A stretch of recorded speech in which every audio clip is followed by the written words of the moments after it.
이 지금의 일을 오랫동안 해보니까요, 꼭 반드시 참고 인내하고 노력하면서 살아가는 게 좋은 결과만 나오는 건 아닌 것 같더라고요. 상황에 따라 다 다르더라고요. 이제 어느 60대 이제 초반 아내분이 계셨어요. 근데 이제 남편이 이제 60대 중반인데 어느 상간녀를 만나서 그렇게 돌아다녔답니다. 근데 그 상간녀가 이제 50대 중반이니까 이 남편의 입장에서는 뭐 한 10살 차이 나는 여자잖아요. 그러니까는 그 남편 입장에서는 이 여자가 굉장히 젊고 이뻤나 봐요. 그런데 또 그 상간녀는 이제 혼자 사는 여자였어요. 그래서 이 남편이 수시로 그 집을 들랑들랑 하면서 생활하다가 어느 날부터는 이제 거의 그 집에서 이제 생활을 했나 보더라고요. 그러면서 이제 이 남편이 이제 계속 아내한테 이제 이혼을 요구했어요. 그렇지만 이제 이 아내는 아이들이 다 결혼할 때까지는 나 이혼할 수 없다 하면서 이제 계속 이제 참고 인내하고 버텼나 보더라고요. 그랬는데 생각지도 않은 문제가 생겼습니다. 그 집 아파트가 남편 명의로 되어 있었거든요. 근데 이 남편이 아내 몰래 야금야금 대출을 다 받아가지고 나중에는 집을 팔아도 남는 게 없는 상황이 돼버린 거예요. 그러니까 이제 이 아내는 이제 황당한 거죠. 그리고 나서 더 황당한 게 이 남편이 대출을 하도 받아서 다 써버렸기 때문에 이제 이자 내기가 부담스럽다고 하면서 그 집을 팔겠다고 부동산에 내놨다는 것입니다. 그러니까 결국 이 아내는 참고 버티면서 살아왔는데 이 남편이 이러한 행동을 해버리니까 결국 남는 게 하나도 없는 게 돼버리잖아요. 그래서 정말 이제는 이 아내분은요, 이제 억울해서라도 이제 이혼을 못하고 버티고 있는 상황이 돼버린 거예요. 그런데 이러한 경우가 아주 가끔씩 있어요. 그래서 이게 버틴다고 될 일은 아닌 것 같아요. 그런데 이제 종종 이제 이러한 경우로 이제 오시는 분들이 계세요. 근데 대부분 이제 재산 명의가 이제 남편 명의로 되어 있는 경우가 많아가지고 이제 아내분들이 이렇게 오시거든요. 오셔서 어느 날 등기부등본을 확인해 봤더니 뭐 대출 얼마가 들어가 있더라, 뭐 있더라라고 하면서 그리고 또 이혼 안 해주면 이 집 팔겠다.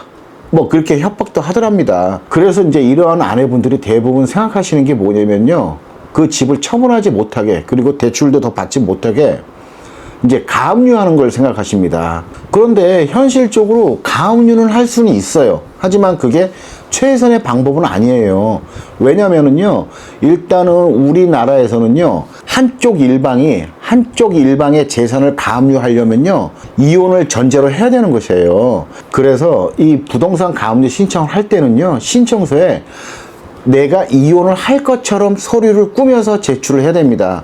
그리고 거의 이혼소장급하고 거의 같은 형식으로 뭐 상대방의 유책행위, 증거, 그리고 기타 여러 가지 필요한 기본 서류들이 다 들어가야 됩니다. 그러면은 이제 법원에서는 이제 이 사람이 이혼을 할 거고 여기에 따른 위자료, 재산 분할 청구하려고 이걸 가압류하는구나 라고 해가지고 이제 가압류 결정을 내려주겠죠. 그러면 이제 그때부터는 이제 상대방은 이제 이 부동산으로 뭐 대출을 받거나 뭐 처분을 하거나 이런 행위를 하지 못합니다. 여기까지는 좋아요. 그런데 문제는 상대방이 제소명령 신청이라는 걸 할 수 있습니다. 이 제소명령 신청이라는 것은 뭐냐면은 네가 나 상대로 위자료 재산 분할 받고 이혼하겠다 이런 식으로 해서 부동산 가압류 신청을 했고 여기에 따른 결정이 나왔으니까 어서 재판해라. 이제 이런 명령이에요. 법원에서는 이 신청을 받잖아요. 그러면은 이제 이 가압류를 한 피해자죠. 이 사람한테 제소명령을 합니다. 너 언제까지 소송 걸라 라고 하고 이제 이게 이제 평균 2주 정도 시간을 주거든요. 그러면은 여기서 이제 피해 배우자 입장에서는 이혼을 하려고 소송을 진짜 정식으로 걸 것인지 아니면 끝까지 버티든지 이 두 가지를 해야 됩니다. 만약에 이혼 소송을 걸지 않잖아요. 그러면 그 가압류는 이제 취소 대상이 될 수 있습니다. 그래서 취소가 되는 경우가 많아요. 이렇게 되면 괜히 비싼 돈 들여가지고 한 가압류가 아무 의미도 없이 없어져 버리는 거잖아요. 그러면 이제 상대 불륜 배우자는 자기가 하려고 했던 처분 행위를 계속 하겠죠. 이렇게 상황이 돼버릴 수가 있다는 얘기예요. 아무튼 이렇게 돼버려가지고 만약에 상대 불륜 배우자가 진짜 재산을 다 처분해버리면 그때는 이혼만 안 했을 뿐이지 재산이 거의 없어져 버리는 상황이 되는 겁니다. 명목만 부부가 되어 있는 것 뿐이죠. 이렇듯이 무조건 참고 인내하는 게 반드시 옳은 것만은 아닌 것 같아요. 또 이걸 달리 말하면 이러한 상황이 될 것이라는 게 충분히 예상이 되는 상황에서도 불구하고 계속 참고 인내한다는 이유로 버티잖아요. 이거는 제가 볼 때는 옳다기보다는 좀 고집을 피우는 게 아닌가 하는 그런 생각이 들기도 합니다. 이 어느 남편이 있었어요. 그런데 이 남편은요, 부동산 명의도 다 자기 자신 명의로 되어 있습니다. 그랬는데 이 아내가 외도를 한 거예요. 이제 불륜행위를 한 거죠.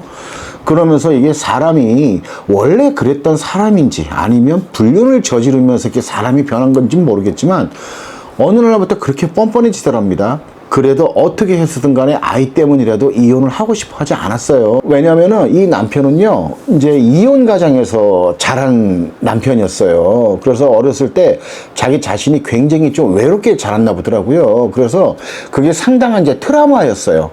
그래서 자기 자식들한테는 그런 외로움을 느끼면서 살게 하고 싶지 않았답니다. 그래서 어떻게 해서든 간에 이제 아내 비유를 마치고 용서를 하고 더 아내를 위해서 더 헌신적으로 살았대요. 아내를 달래주기 위해서.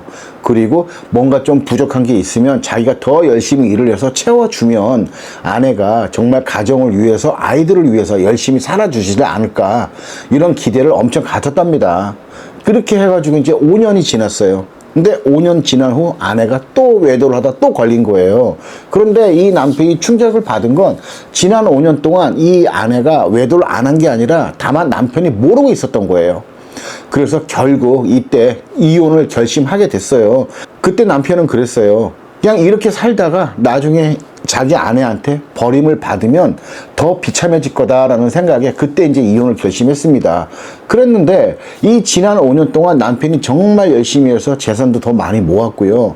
그리고 그동안 아내한테 들어간 돈도 굉장히 많았어요. 그러니까 이 남편은 과거 5년 전 이야기를 하면서 그때 이혼 못한 걸 정말 뼈저리게 후회하더라고요. 왜냐면 지난 5년 동안 아내한테 들어가는 것도 굉장히 많았지만 또 그동안 모아놓은 돈도 많았기 때문에 결국 아내한테 재산 분할로 더 많은 돈을 줘야 되기 때문에 이게 굉장히 억울했다고 했습니다. 근데 제가 생각해도 그럴 것 같아요. 저 같아도 억울할 것 같아요. 차라리 5년 전에 했었으면 그때는 재산이 그렇게 많지 않았기 때문에 조금만 주고 끝냈으면 될 것이었는데 지금은 더 열심히 아내의 마음을 돌려보고자 더 아내한테 더 많은 돈이 들어가고 재산도 늘어났고 이런 상황에서 재산 분할을 더 해줘야 되니까 이제 원통할 수밖에 없겠죠. 그래서 이러한 경우들을 보면은 정말 상황 판단을 잘해야 될 것 같습니다. 이 법이라는 것은요, 반드시 꼭 피해자의 편만 드는 건 아니에요. 그렇기 때문에 자기 스스로가 자기의 권리를 지켜야 하는 것입니다. 법 위에서 아무것도 하지 않고 잠자고 있는 사람은 보호해주지 않는다. 이런 말이 있어요. 상황에 맞게 대처를 할 수 있도록 법으로 정해졌는데 자기 자신이 인내하고 참고 이렇게 살면서 아무것도 하지 않은 것이잖아요. 이거는 어떻게 보면 자기 권리를 자기 스스로가 포기한 거나 마찬가지인 셈이거든요. 그래서 냉정하게 들리실 수는 있겠지만 이에 따른 책임도 자신이 져야 되는 것입니다. 자기 자신이 그냥 가정을 지킨다는 목적 하나만을 갖고 아무것도 안 하고 있었으니까요. 그렇기 때문에 이 불륜 배우자는 이 상간자에 미쳐서 이혼 요구하면서 이혼을 안 해주니까 압박을 넣으려고 하는 것인지 아니면 실제로 그런 못된 마음을 갖고 있어서 그랬는지는 상황에 따라 다 다르겠지만 이 재산 처분 행위를 하고 있음에도 불구하고 정작 이 피해 배우자는 아무것도 못하고 버티고 있는 거, 이게 반드시 옳다고만은 볼 수는 없는 것 같습니다. 어쨌든 이러한 상황이 되어서 정말 힘들어지는 그런 상황이 되지 않기를 진심으로 바라겠습니다. 끝.